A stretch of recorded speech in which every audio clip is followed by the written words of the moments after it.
Buenas noches, buenas noches. Vamos a dar inicio a las actividades la noche de hoy. Estamos en la Facultad de Comunicación Social, en la carrera de Hotelería y Turismo. Estamos en la asignatura de Planificación de Rutas Turísticas. Para la tarde de hoy vamos a dar inicio con el siguiente tema. Rutas turísticas de América, experiencias y procesos de desarrollo. ¿Ok? Muy bien, ¿qué es lo que vimos en la clase anterior? Vamos a hacer un poquito de retroalimentación. En la clase anterior estuvimos trabajando en las rutas turísticas, pero de Europa, ¿no? Dentro del cual pues, se observaron varios casos de éxito en donde se vincularon pues distintas poblaciones, distintos departamentos, distintas regiones para dar a conocer un producto, ¿no? Entonces, a lo que habíamos visto en la clase anterior es que los elementos que tienen que considerarse a la hora de dar o a la hora de hacer las rutas, ¿no? Dentro de todo esto, teníamos algo común entre las rutas, ¿no? Habíamos hablado de un eje transversal por el cual, pues, se unan todos los pueblos o se unan todas las regiones, ¿no? En el caso de la ruta del vino, pues, evidentemente, quien provoca todo esto es el vino, ¿no? Es la cosecha de la uva, son diferentes tipos de uva, en fin. Es el proceso que se hace en la uva, es donde se envasa la uva, es cómo se añeja y al final, pues como un producto, el vino, ¿no? Entonces habíamos conversado de que estos elementos son importantes a considerar a la hora de la planificación de estas rutas, ¿no? Habíamos dicho también que, en lo que respecta a no solamente iban por el vino, ¿no? Dependiendo de la actividad, pues también se iban a agregar servicios extras, ¿no? Entonces, ¿esto qué quiere decir? Que el turista que va a realizar, por ejemplo, la ruta del vino, puede hacer la ruta como radial, ¿ok? ¿Qué significa esto? Que llega a un sitio en donde va a pernoctar, en donde va a dejar el equipaje, y de ahí reconoce o recorre el resto de lugares que están relacionados con la ruta, ¿no? Pero a estos lugares va y regresa, va y regresa, ¿no? Entonces, un ejemplo de esto también podría ser lo que es las Islas Galápagos, ¿ok? Entonces, por ejemplo, ¿no? Un ejemplo para traerlo a nuestra realidad, que llegamos a la isla de Santa Cruz, San Cristóbal, Santa Cruz, llegamos a Puerto Ayora, nos embarcamos y de ahí salimos a hacer las visitas a las islas más cercanas, ¿no? Entonces haremos hacer unos recorridos náuticos, damos la vuelta, salimos a las 9 de la mañana, más o menos, lo ideal es a las 7 y estamos de vuelta antes de las 6 de la tarde, ¿no? Vean ustedes, hacemos epicentro Puerto Ayora y de ahí salimos a los distintos recorridos que se ven, ¿no? Entonces algo similar es lo que vimos la semana anterior, los elementos que conforman a las rutas en Europa. Una de las más representativas era justamente la ruta del vino, ¿no? En donde se va a dar a conocer este licor, donde se va a dar a conocer esta bebida, ¿no? Muy bien, eso como retroalimentación, ¿ok? Ahora permítanme compartirles la pantalla para mostrarles las diapositivas que preparé para para esta actividad, para esta clase. La clase del día de hoy la comenzamos un poquito desfasada porque tuve problemas con la computadora. Lamentablemente me pidió reinicio a las 5 de la tarde. Sí, 5:30 me pidió reinicio. Bueno, le di reinicio a las 5:30, calculando que una hora máximo ya estaba lista, ¿no? Pero demoró bastante. Por eso comencé un poquito tarde la clase, pero apenas como 10 minutos. Muy bien, el tema para hoy, se los repito, son las rutas turísticas de América, experiencias y procesos de desarrollo, ¿no? El objetivo general, que el estudiante al finalizar la clase será capaz de identificar los modelos de desarrollo predominantes en las rutas turísticas americanas, ¿no? Dentro de lo cual, pues, se va a hacer como prioridad la parte de la naturaleza, la parte de la cultura, ¿no? También, pues, el estudiante estará en la capacidad de analizar los desafíos, logística y la participación comunitaria como factor crítico de éxito, ¿no? Muy bien, entonces, veamos. El estudiante será capaz de identificar los modelos de desarrollo predominantes en las rutas turísticas. ¿Cuáles son? Vamos a tener un énfasis en la parte de naturaleza y en la parte de cultura. ¿Ok?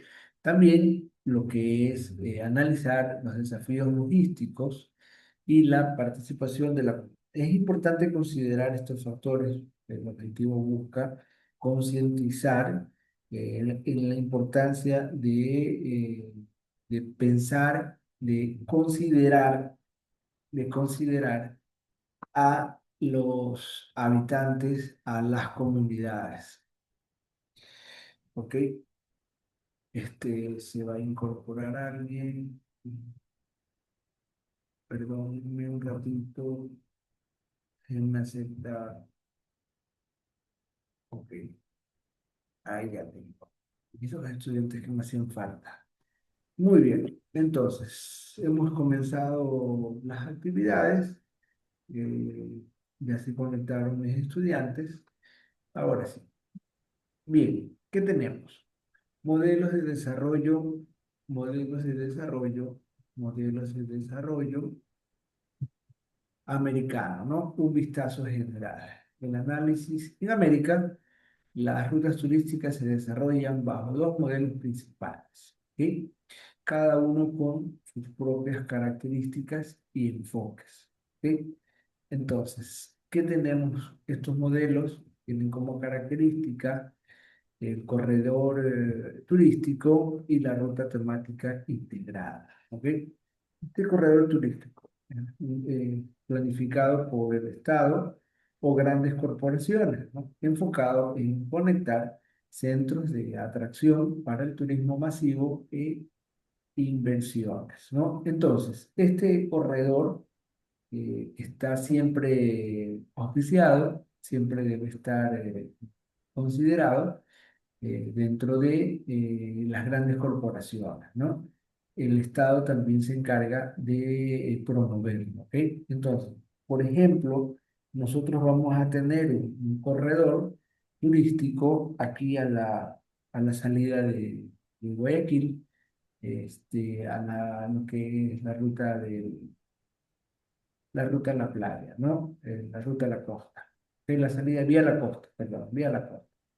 ¿Ok? Entonces ahí vamos a tener, antes de llegar a Chongón, un corredor turístico en donde se acumulan sitios de comida enfocados en la gastronomía típica. ¿Ok? Muy bien, pero esto a nivel internacional está considerado no solamente para un sector, sino el corredor turístico es el que une a regiones, a departamentos. ¿Ok? En lo que respecta a la ruta temática, ¿de qué nos habla esta ruta temática integradora? ¿No? Desarrolla por la comunidad local, o sea, busca que la comunidad local la desarrolle en conjunto a las organizaciones no gubernamentales, centrada en la sostenibilidad y la identidad cultural. ¿Ok? Entonces, ¿qué quiere decir esta ruta temática integrada? ¿No? estamos buscando que la comunidad se empodere, ¿ok? Estamos buscando que los recursos se queden en la comunidad.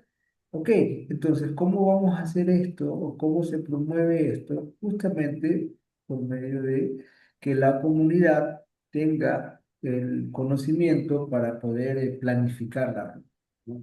Y esto no es que solamente se va a quedar con un pueblo en un recinto lejano, ¿no? Miren, por ejemplo, el caso de los Shuar, ¿no?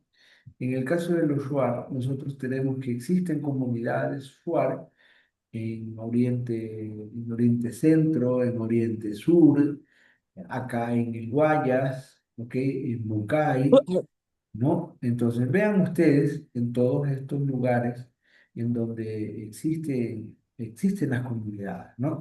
Y nosotros podemos organizar, o sea, si la comunidad Shuar se predispone, se puede planificar una ruta justamente de la comunidad Shuar, ¿no? Entonces, esta ruta va a recorrer el Ecuador y va a ir reconociendo todos los asentamientos que en la actualidad tienen y que probablemente también se consideran los asentamientos que tuvieron relacionados justo a la comunidad Shuar. ¿Ok? Entonces, miren, en ese ejemplo, nosotros tenemos ya una ruta, una ruta turística de la comunidad, exclusivamente de la comunidad, ¿no? Entonces, ¿cuál es la temática de esta?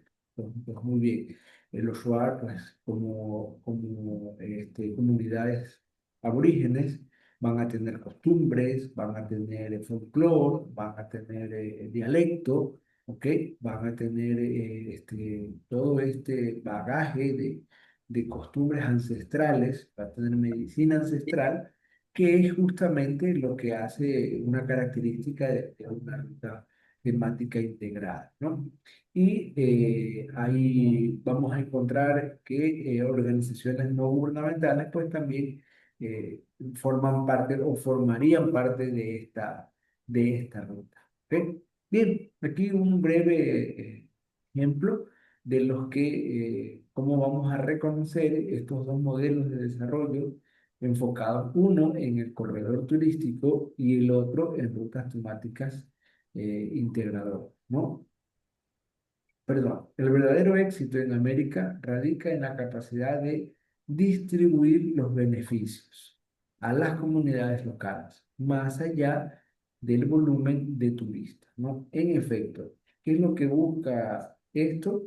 Es que la comunidad se beneficie del turismo, la comunidad se beneficie de la sostenibilidad, ¿no? La comunidad tenga créditos y asimismo pues se vuelva algo sustentable porque se da un mantenimiento a la naturaleza. ¿Ok? Muy bien. Vamos a ver la siguiente diapositiva. ¿Qué nos dice la siguiente diapositiva? Nos habla de casos de éxito, ¿no? Por ejemplo, la ruta de los mayas, ¿no? ¿Qué tenemos en la ruta de los mayas? La ruta de los mayas es un ejemplo emblemático en un modelo transnacional que integra cultura e historia en una vasta región, ¿no? Entonces, miren, por ejemplo, ahí nosotros tenemos la imagen que nos muestra la característica de este pueblo guerrero, ¿ok? Entonces, la tipología de la ruta va a ser la cultural, va a ser histórica, ¿no? Aquí nos está hablando justamente de lo que yo les mencioné en la retroalimentación, ¿no?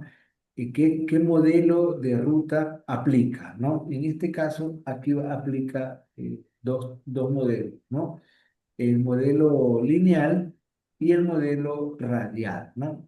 ¿Cuál era el modelo lineal? El modelo lineal es el que se conforma en ida, salimos del punto A y regresamos al punto B. No, perdón, salimos del punto A y llegamos al punto B, ¿no? Aquí no hay retorno, ¿no? Entonces, esto es a diferencia de la radial. ¿Ok? ¿En qué consistía la ruta radial? En que llegamos a un sector, llegamos a un lugar y hacemos un epicentro, ¿no? Hacemos una pernoctación, nuestro punto de llegada es ahí y visitamos alrededor de este lugar, ¿no? Vamos y venimos dejando las maletas, dejando la mayor cantidad de equipaje en Claro. entrada. ¿Aló? ¿Sí? ¿Alguien iba a decir algo? ¿No? Bueno, si quieren hablar, opinar, interrúpame nomás, no hay problema, ¿ya?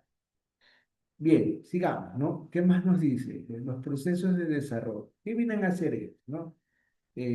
Proyecto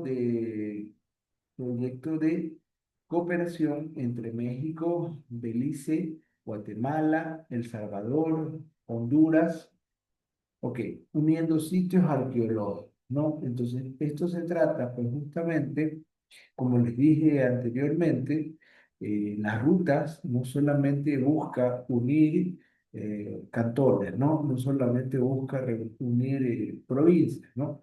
Esto busca ir más allá, ¿no? Esto busca que el, los países logren unirse, ¿no? Entonces, este es un ejemplo de una ruta justamente enfocada en la parte arqueológica, en la parte cultural, ¿no? Miren, hablamos de los mayas y estamos relacionando a todo el sector, a todo el andamiaje que tuvo este pueblo guerrero, ¿no?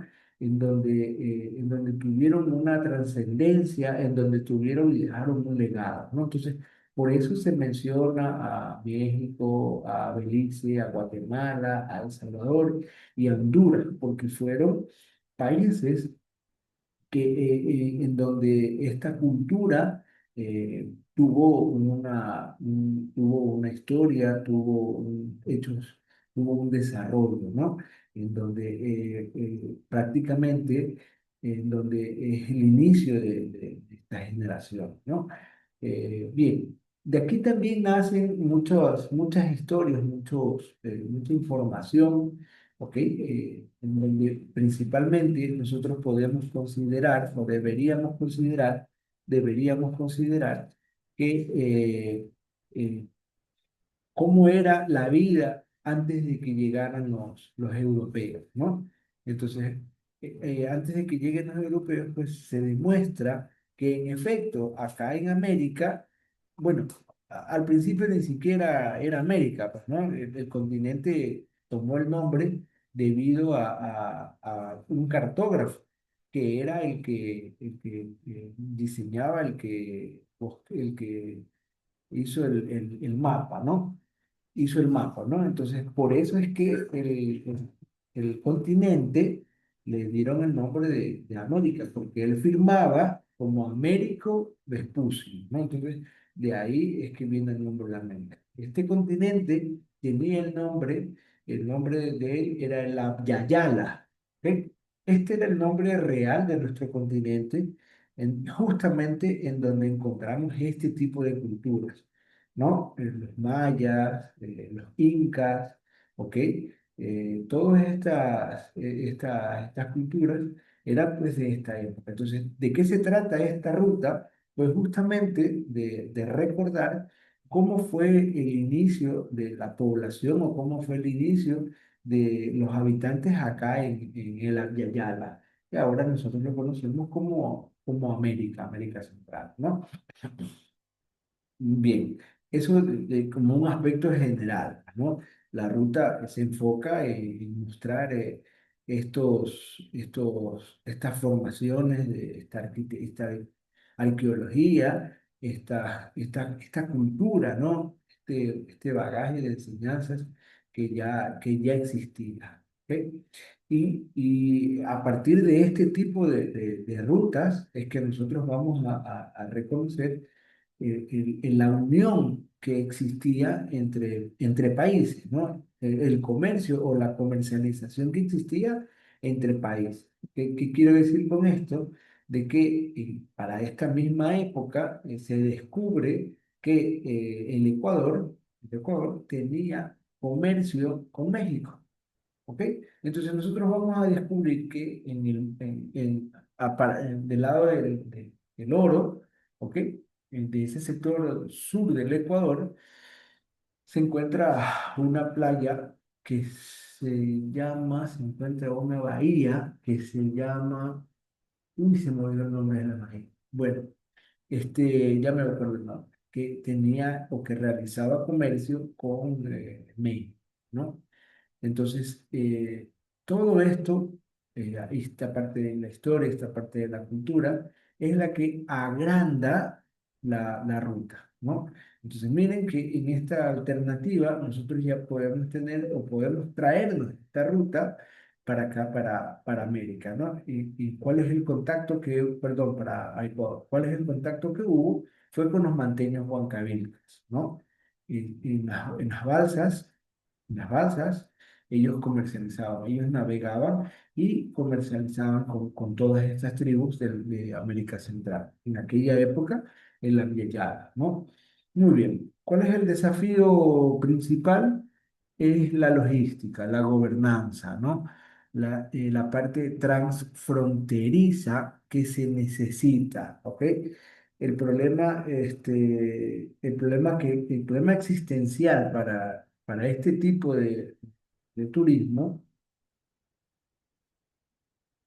es llegar a un acuerdo, es llegar a un mutuo consentimiento, ¿no?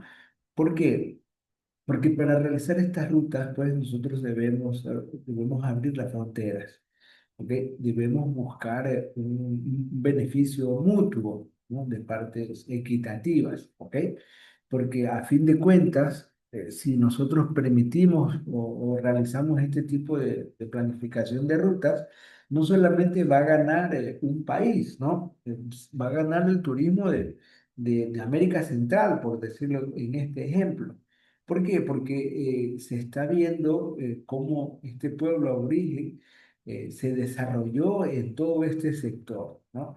Y se va a beneficiar tanto los diferentes países por donde van a pasar, por donde se realizó la comercialización de los productos relacionados a estos pueblos aborígenes, ¿no? Entonces, vean ustedes, se está proponiendo el modelo lineal. ¿Por qué? Porque dentro de este modelo lineal, por ejemplo, se embarcan en El Salvador y terminan en México, se embarcan en Honduras y terminan en México, ¿no? O se embarcan en México y terminan en Honduras.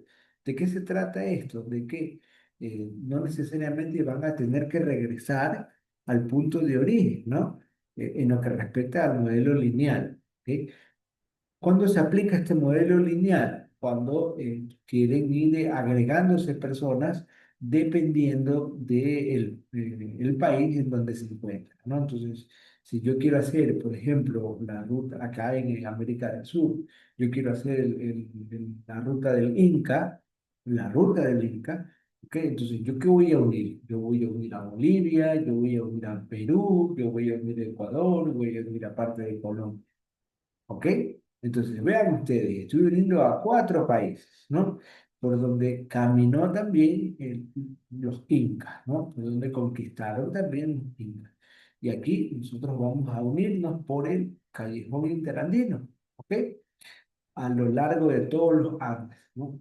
Ok, y vamos a permitir pues una comercialización, vamos a permitir en lo que respecta a la transfronteriza que se abran las fronteras. ¿Para qué? Para poder realizar este recorrido que va a beneficiar a los países mencionados anteriormente, ¿no? Entonces, este relato de los casos de éxito de América Central, como por ejemplo la ruta de los mayas, es replicable. ¿Ok? De eso se trata el ejemplo, ¿no? De replicar lo bueno, de replicar lo mejor. Obviamente no va a ser el corte y pega porque tenemos condiciones distintas, ¿no? Acá nosotros tenemos que, en el Ecuador es el único país dolarizado. ¿Ok? Entonces ahí ya tenemos una diferencia, ¿no? Y hay que estar hay que considerar las monedas del resto de países también para ver el asunto del cambio de monedas, el cambio de divisas, que hay en lo que se van a enfrentar los turistas, ¿no? A diferencia de estos otros países en donde se puede trabajar con el dólar sin ningún problema. ¿Ok? Muy bien. Continuemos con la siguiente diapositiva. ¿Qué tenemos en la otra diapositiva? Tenemos experiencias de naturaleza y ecoturismo, ¿no? Las rutas de diversidad en países como Ecuador y Costa Rica ofrecen experiencias inmersivas en entornos naturales, ¿no? Entornos naturales cruzando parques nacionales y reservas. ¿Cuál es la reserva, el patrimonio de la humanidad que une a Ecuador y a Costa Rica? A ver, ¿cuál creen ustedes que es? Galápagos. Muy bien, Díaz, así es, en efecto, así es, ¿no?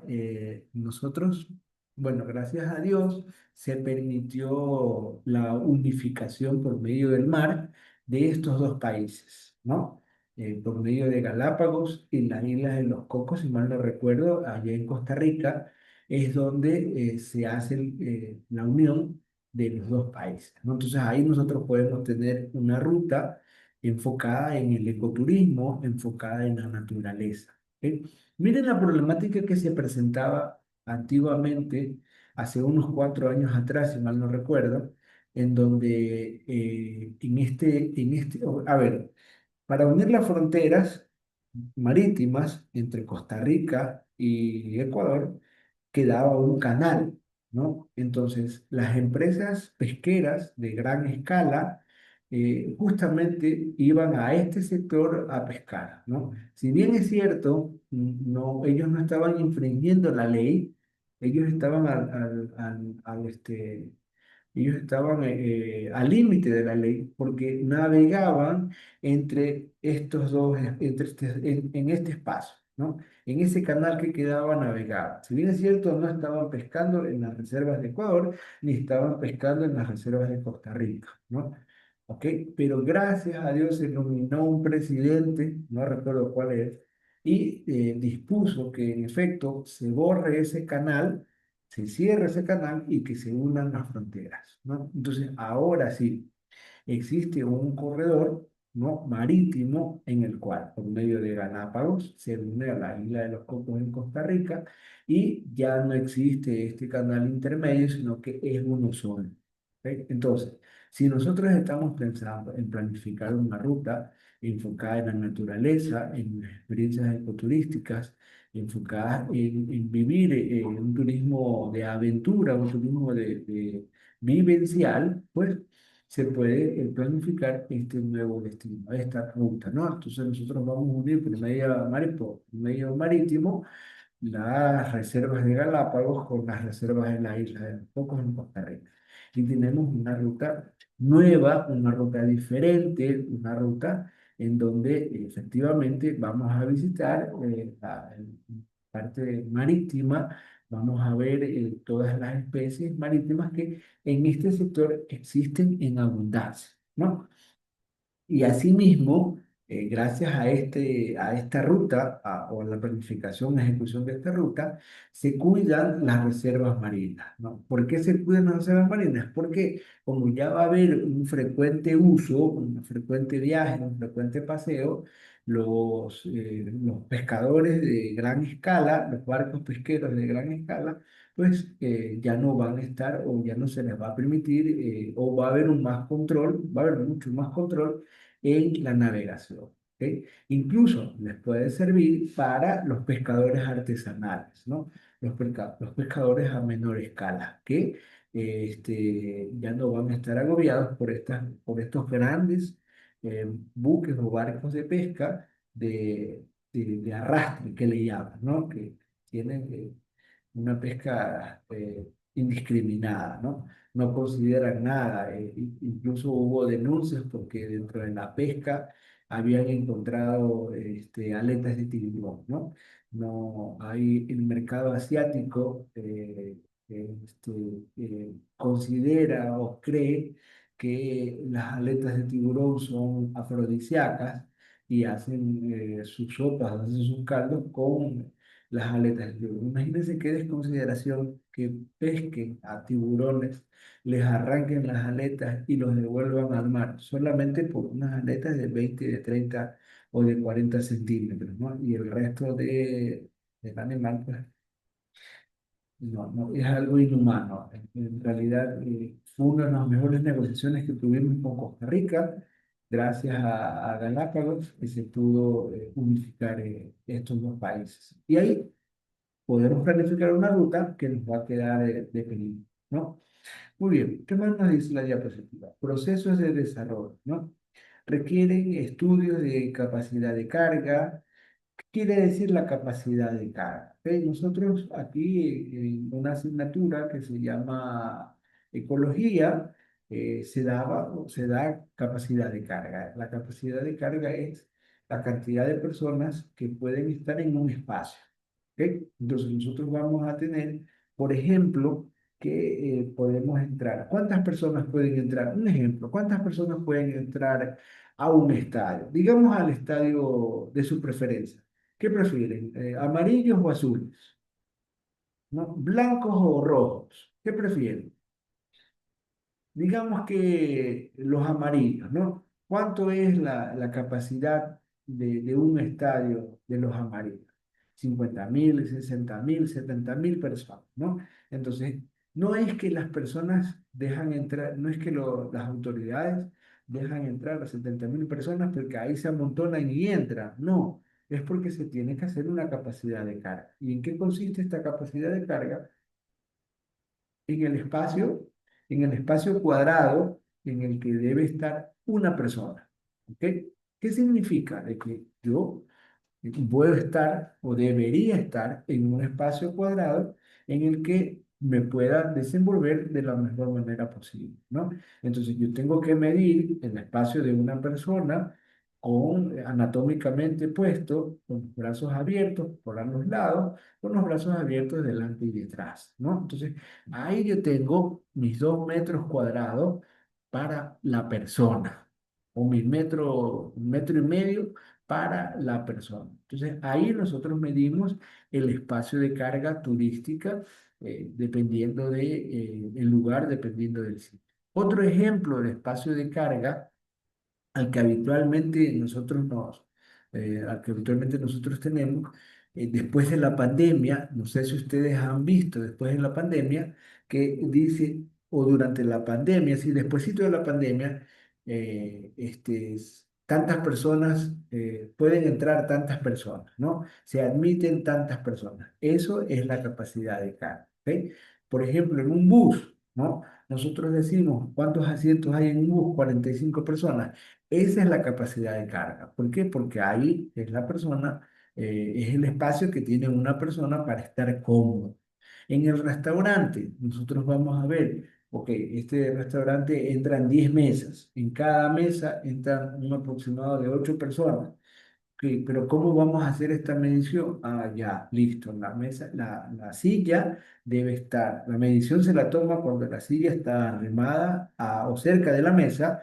La silla es cuando está con el comensal, con el cliente, y la silla abierta. ¿Ok? Entonces, ese espacio que debe quedar entre silla abierta, entre los respaldares de la silla abierta, es 1 metro, 1 metro. ¿Ok? ¿Por qué? Porque por ahí es donde va a transitar el salonero o el mesero, ¿no? Entonces, así nosotros medimos la capacidad de carga en un restaurante, tomando en consideración el tipo de mesa, tomando en consideración el tipo de silla y abriendo las sillas de forma general. ¿Ok? Entonces, dejando los canales o dejando los rieles para que los saloneros o los meseros puedan transitar con las vajillas, ¿no? Vean ustedes. Eso con lo que respecta a la capacidad de carga, ¿no? Para desarrollar este tipo de actividades dentro de la ruta turística, debemos considerar la capacidad de carga de los destinos, la capacidad de carga de los atractivos, ¿no? No podemos exceder porque no, ¿a quién estamos perjudicando? Estamos perjudicando directamente a la naturaleza. ¿Ok? La bulla, nosotros tenemos varios tipos de contaminaciones. ¿Ok? Dentro de una de ellas está la contaminación auditiva. ¿Ok? ¿Cuál es la contaminación auditiva? Es la cantidad de bulla que ejecutamos en un medio o en un espacio de naturaleza. ¿Sí? No sé si ustedes han tenido la oportunidad en alguna ocasión de hacer un avistamiento de aves. ¿Ok? Cuando ustedes hacen un avistamiento de aves, lo pueden hacer a las 6 de la mañana o lo pueden hacer a las 6 de la tarde. ¿Ok? ¿Y qué es lo primero que nos dice el guía? Guarden silencio. ¿Ok? No sé si ustedes alguna vez tuvieron la oportunidad de hacer una ruta o de caminar en un recorrido en la montaña. ¿Ok? Y queríamos ver flora, queríamos ver fauna, ¿no? Entonces, ¿qué es lo que nos dice el guía? No haga bulla, camine despacio, no pise las hojas secas. ¿Sí? ¿Por qué? Porque perdón, la bulla va a causar una contaminación y eso va a ahuyentar a las especies. ¿Sí? Entonces, podemos controlar un grupo de 5 personas, ¿ok? Pero no podemos controlar un grupo de 15 o de 20 personas. Si estamos hablando de que el espacio es grande, tenemos 10 hectáreas, 20 hectáreas, pero las hectáreas están senderizadas, ¿no? Tienen senderos, tienen recorridos internos dentro de la reserva, ¿ok? Y por ello se necesita saber el espacio, saber la capacidad de carga para considerar las personas que van a entrar, para no dañar el atractivo. Y en este caso, ¿cuál es el atractivo? La naturaleza. ¿Ok? ¿Qué más nos dice? Para evitar la degradación, justamente lo que les estaba hablando, ¿no? La planificación se centra en infraestructura mínima y la interpretación ambiental. ¿Ok? ¿Qué quiere decir infraestructura mínima? Nosotros buscamos lugares vírgenes, ¿no? O lo más deshumanizado posible. ¿Qué quiere decir esto?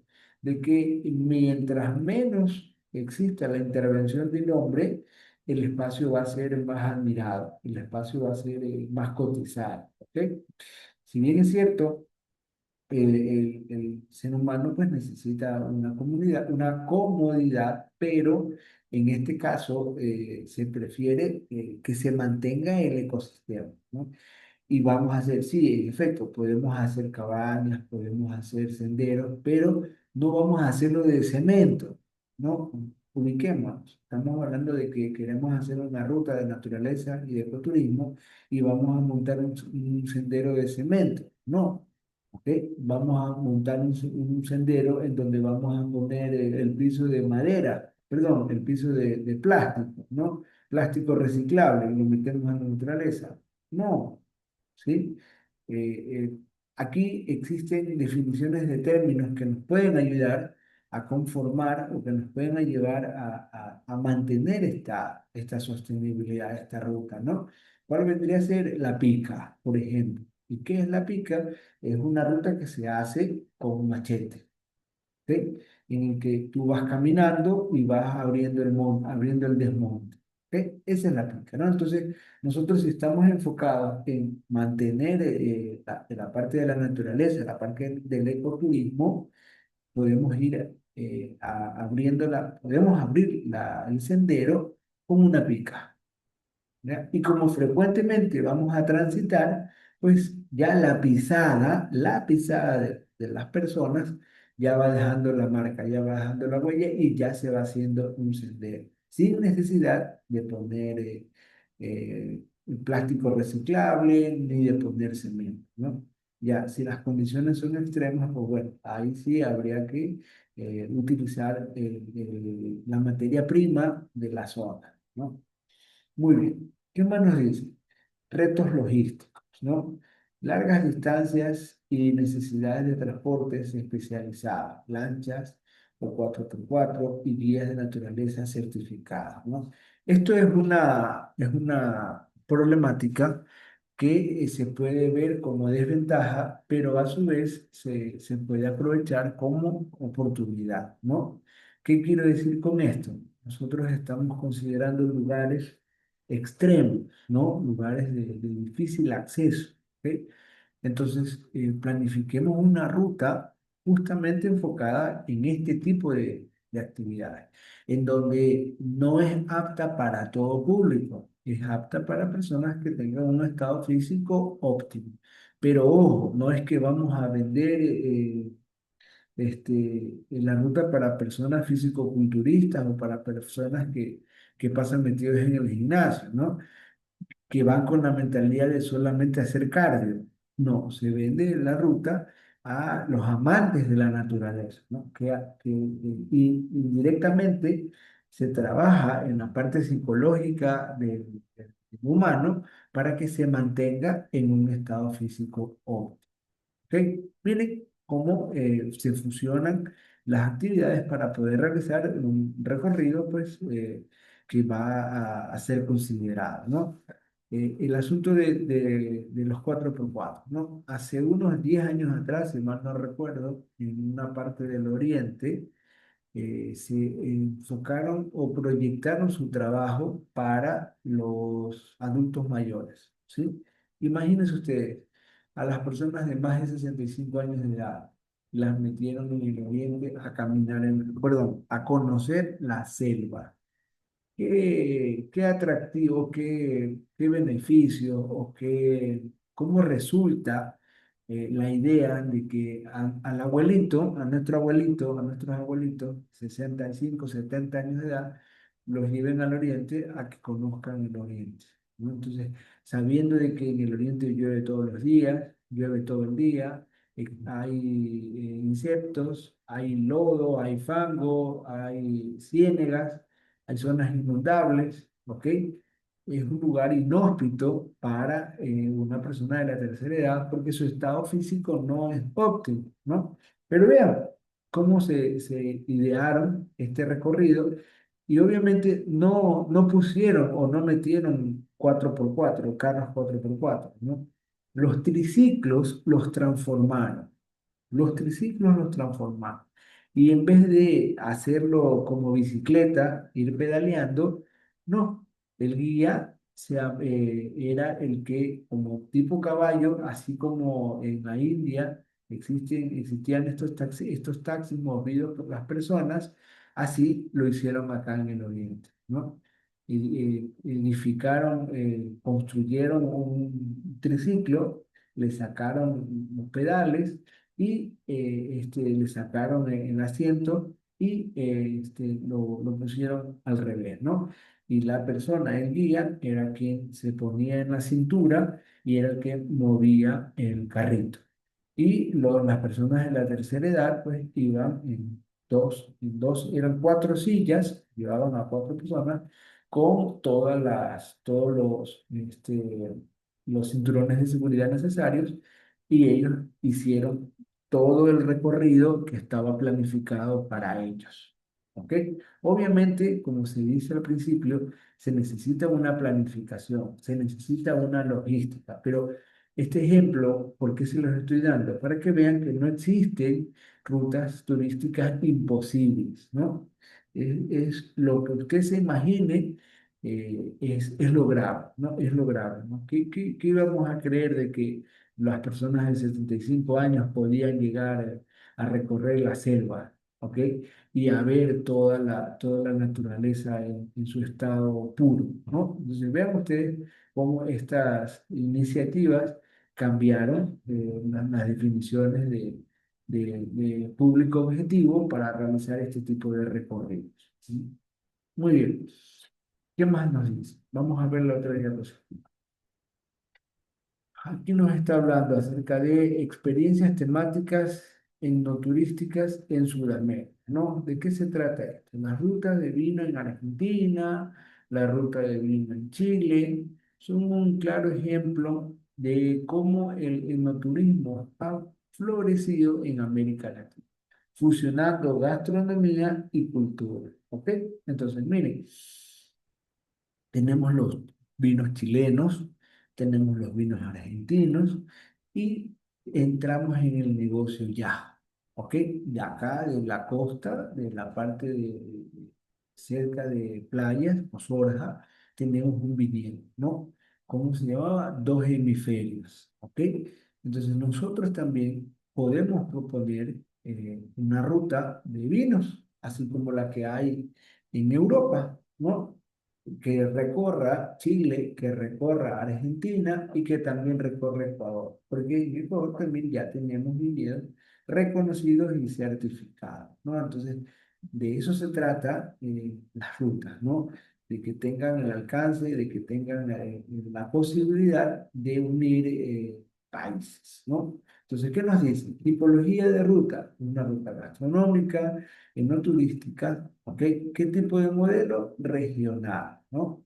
El desarrollo se basa en la integración vertical, quiere decir las bodegas, los viñedos, los hoteles boutique y los restaurantes de alta cocina, ¿ok? Entonces, todo eso también tenemos en Ecuador. Entonces, está de proponer a nivel del gobierno, a nivel gubernamental, de que se abran las fronteras para poder realizar una ruta de vinos, ¿no?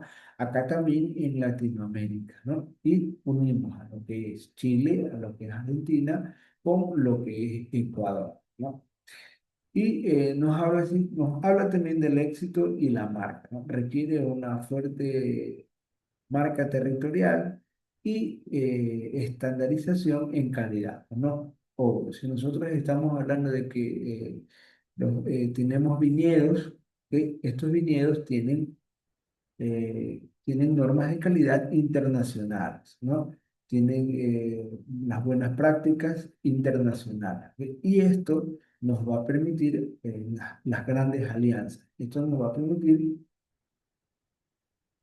perdón, poder unificar, en este caso, a los países. Y ahí pues vamos a tener un beneficio a gran escala, ¿no?